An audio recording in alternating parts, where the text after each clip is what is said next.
Assalamualaikum warahmatullahi wabarakatuh. Bismillahirrahmanirrahim. Saya Yusuf Juanda dengan NIM 105191158 dari program studi Sistem Informasi kelas SI4 Universitas Komputer Indonesia. Di sini saya akan membahas tentang enterprise arsitektur.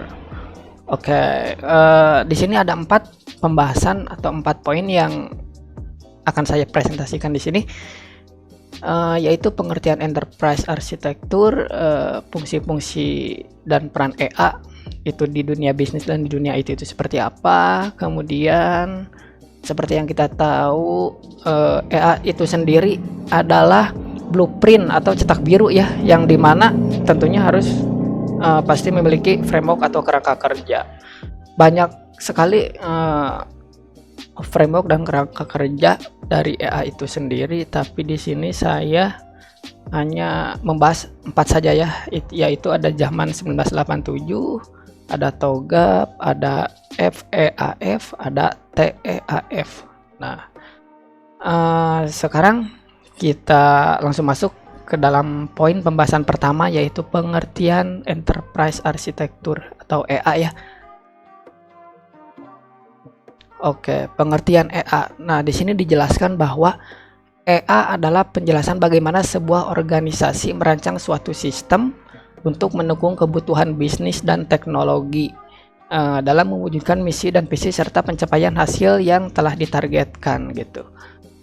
Jadi di sini itu berperan dalam sebuah organisasi kebutuhan bisnis gitu ya, dan juga teknologi juga, yang seperti kita tahu perkembangan teknologi saat ini sangat berkembang cepat ya, sangat berkembang cepat gitu. Oke, sekarang awal kemunculan EA gitu ya. Munculnya EA itu diawali dari apa, seperti apa gitu ya. Di sini dijelaskan bahwa munculnya EA itu terdapat dari 2 hal gitu, yaitu apa saja, sistem yang rumit gitu ya. Salah satunya sistem yang rumit gitu, di mana organisasi harus mengeluarkan biaya yang cukup besar untuk merancang atau mengembangkan sistem yang dimiliki gitu. Nah, sekarang yang kedua itu keselarasan bisnis ya. Keselarasan bisnis dan teknologi itu tidak seimbang, karena itu tadi teknologi berkembang dengan sangat cepat gitu, dimana banyaknya organisasi yang mengalami kesulitan dalam menyelesaikan kebutuhan bisnis dengan teknologi seperti itu. Nah, sekarang EA juga memiliki 3 komponen utama, yaitu arsitektur bisnis, arsitektur sistem informasi, dan juga arsitektur teknologi gitu ya. Sekarang kita masuk ke dalam pembahasan yang kedua ya, yaitu fungsi. Apa sih fungsi dari EA itu sendiri gitu kan? Kenapa bisa mencakup dari sebuah organisasi, bisnis, sistem informasi dan juga teknologi gitu ya. Di sini dijelaskan dalam sebuah organisasi EA berperan sangat penting. Di sini EA itu berperan sangat penting dalam sebuah organisasi gitu ya, maupun itu organisasi, terutama itu organisasi dari bisnis gitu ya.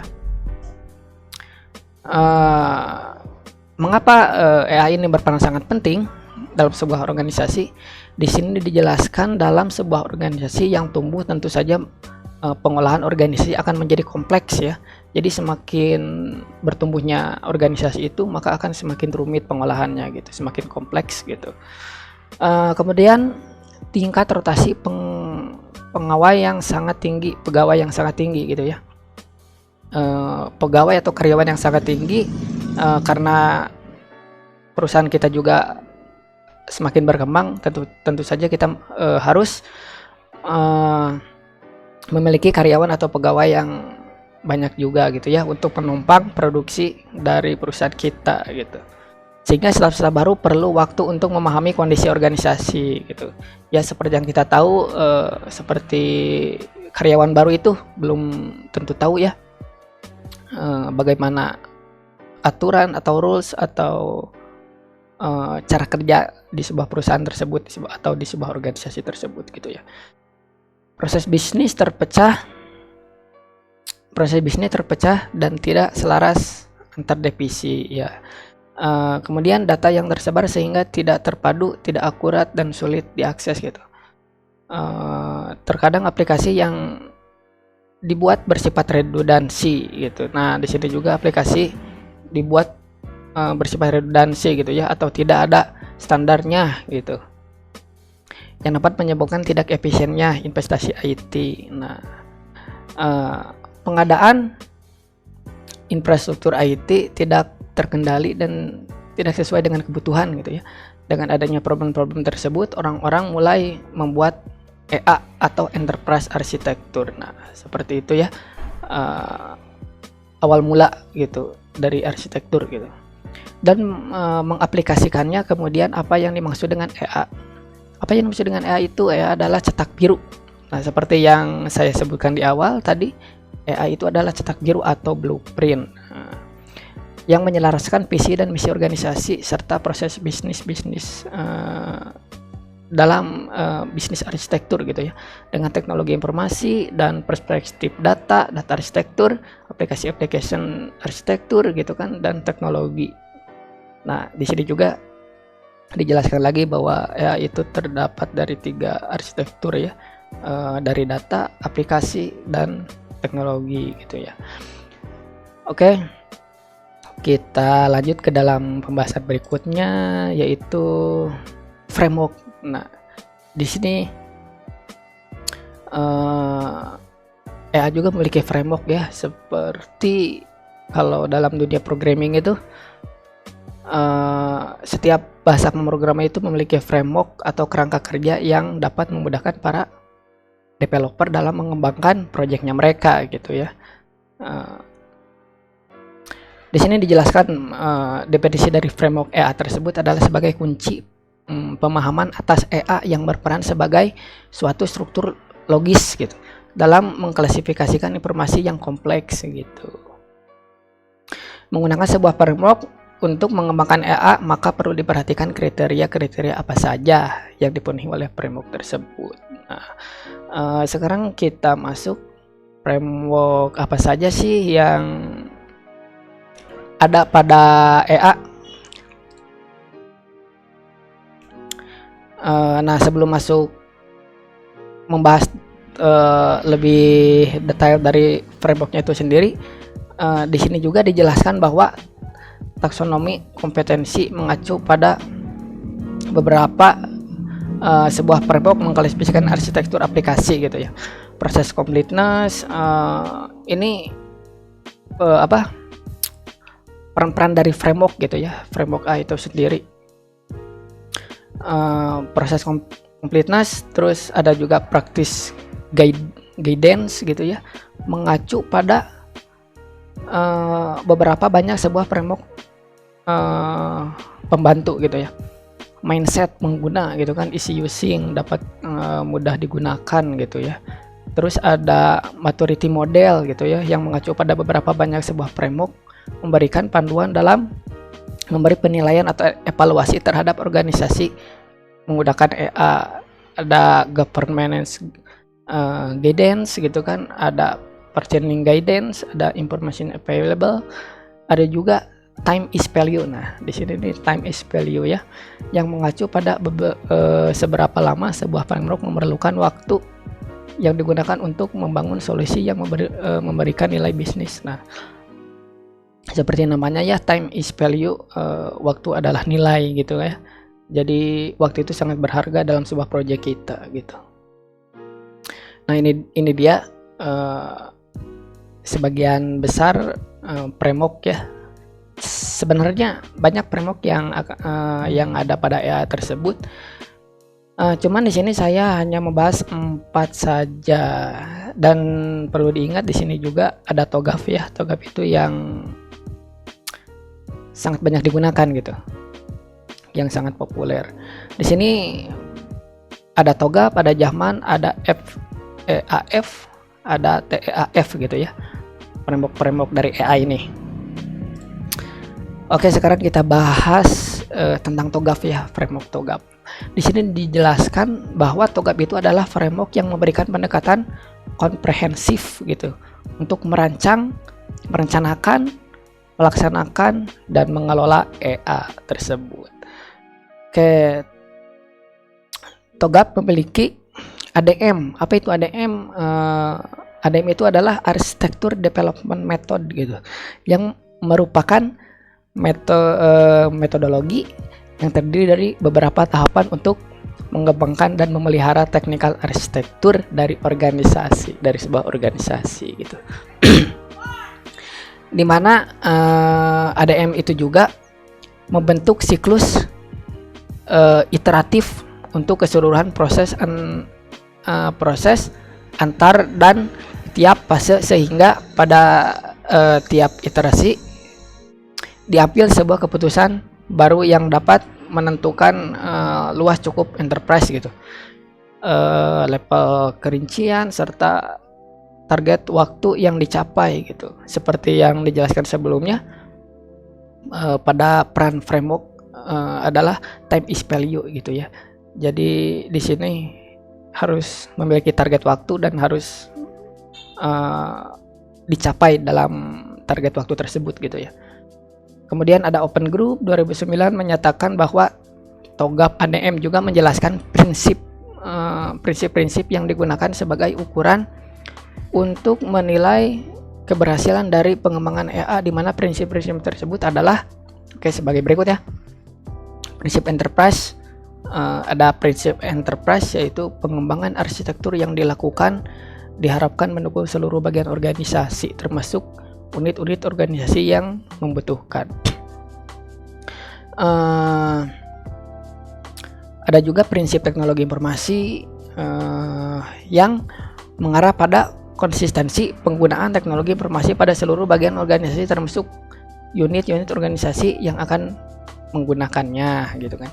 Prinsip arsitektur, merancang arsitektur sistem berdasarkan kebutuhan proses bisnis dan bagaimana mengimplementasikannya gitu.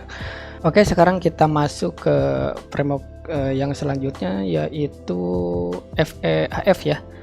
Nah, FEAF ini dikembangkan oleh Federal CIO Council gitu pada tahun 1999 untuk mengembangkan EA.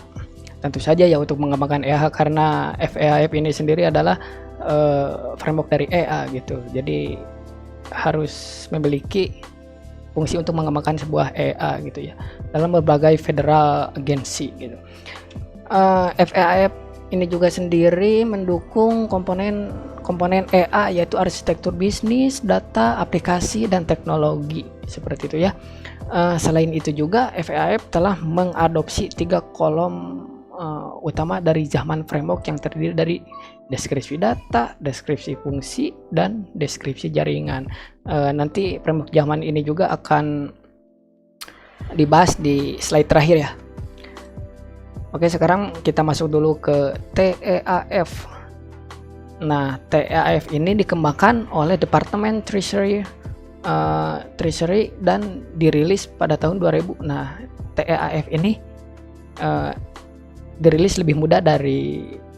setahun lebih muda dari EEAF yang sebelumnya ya. Nah, TEAF ini juga merupakan generasi kedua dari TISAF.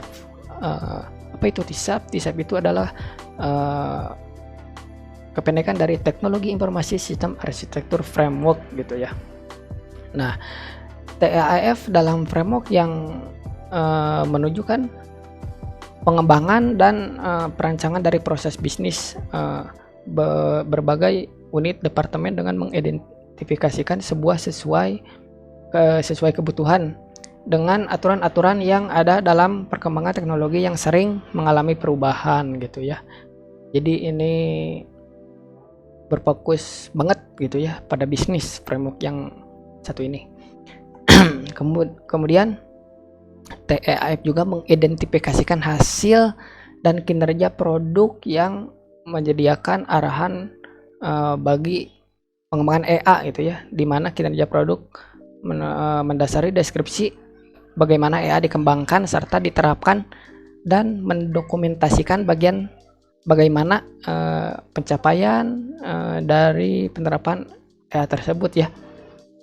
Nah, untuk mengurangi kompleksitas dari pengembangan EA, TAF membagi EA dengan tampilan view gitu.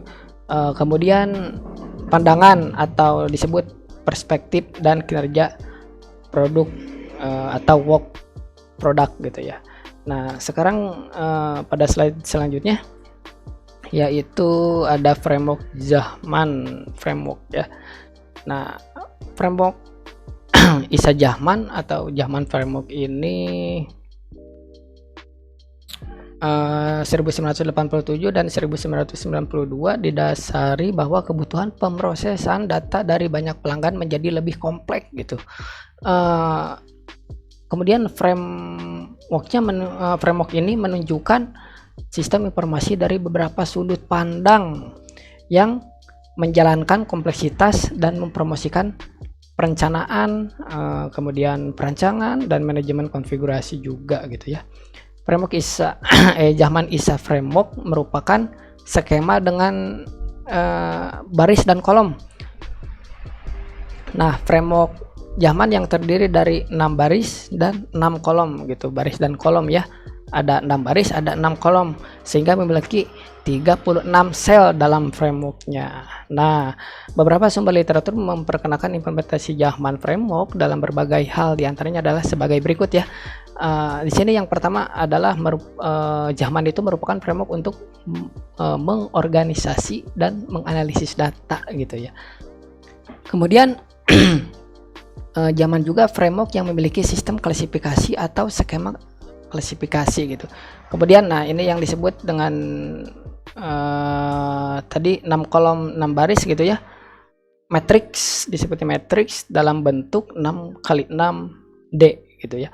Model 2 dimensi atau model analitis Jahman framework diilustrasikan dengan matriks 6x6 di mana baris menunjukkan 6 pandangan perspektif dan kolom menunjukkan 6 pendefinisian fokus atau abstraksi.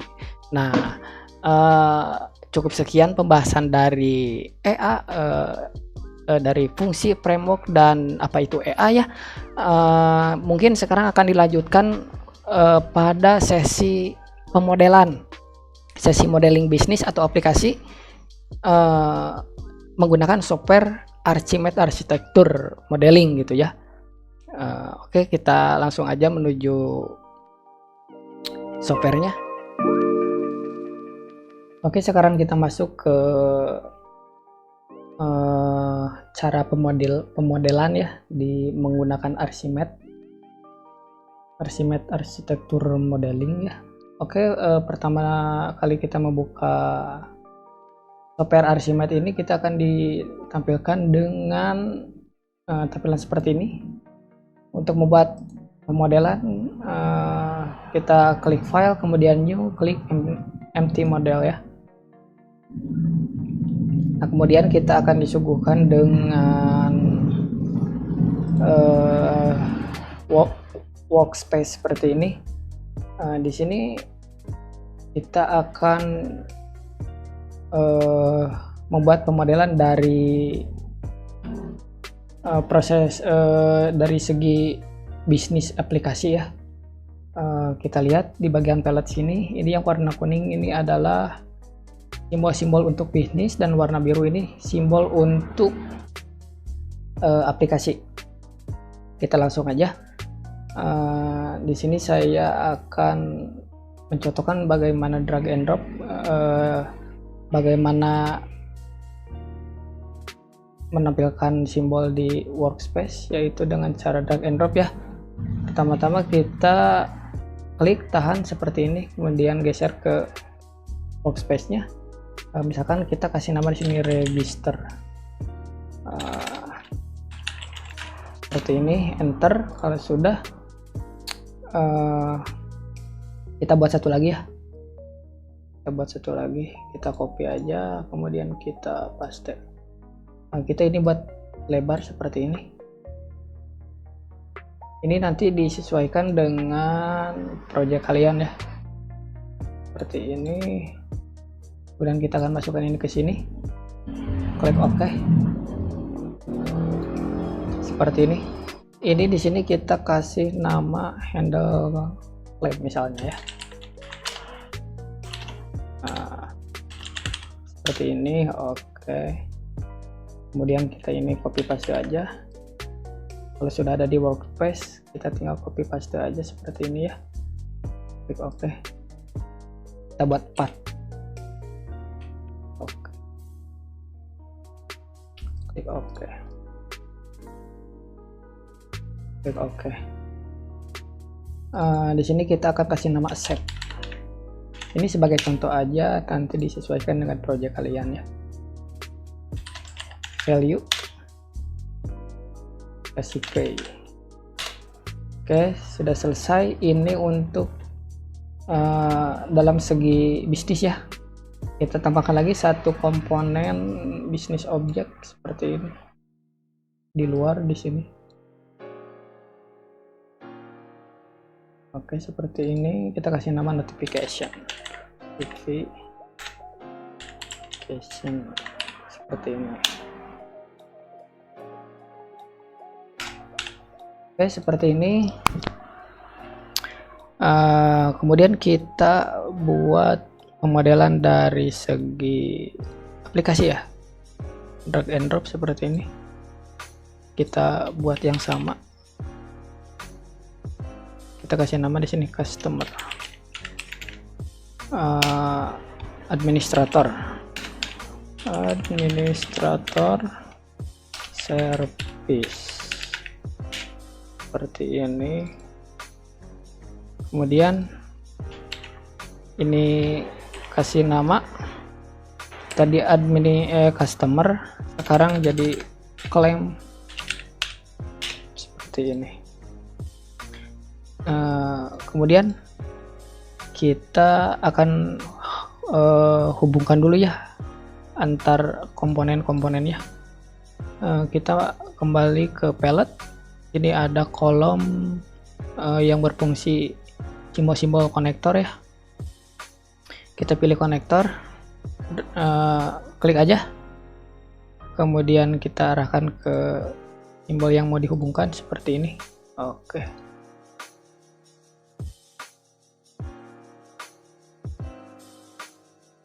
Nah, sekarang kita pilih konektor untuk menghubungkan dari pay ke itu ya, ke notification.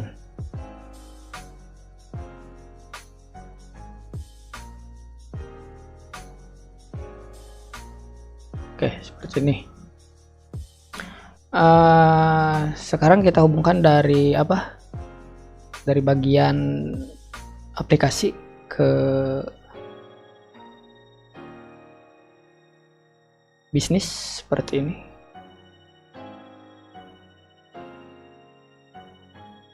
Oke. Kemudian kita tambahkan lagi di bagian aplikasi ini, aplikasi komponen ya. Drag and drop seperti ini. Kita kasih nama CRM system misalkan. Seperti ini. Kita buat dua. Kita kasih di sini polisi administrator administration. Oke. Kita ambil konektor lagi. Oke, seperti ini. Kemudian kita tambahkan lagi simbol yang seperti ini satu. Kita kasih nama payment service. Oke.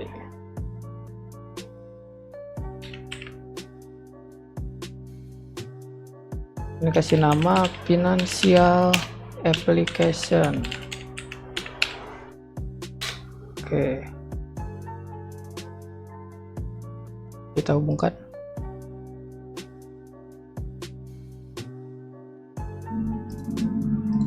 Oke, sekarang kita buat notification-nya data objek ya di bagian aplikasinya.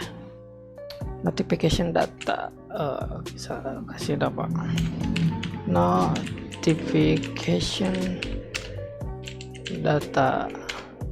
Oke, seperti ini. Kemudian kita kasih konektor lagi dari finansial ke sini, kemudian kita hubungkan antara notification data ini dengan notification yang ada di bisnis ya, seperti ini. Oke, ini adalah bagaimana cara pemodelan dari menggunakan Archimate arsitektur ya. Seperti ini, cukup mudah, cukup drag and drop aja seperti ini.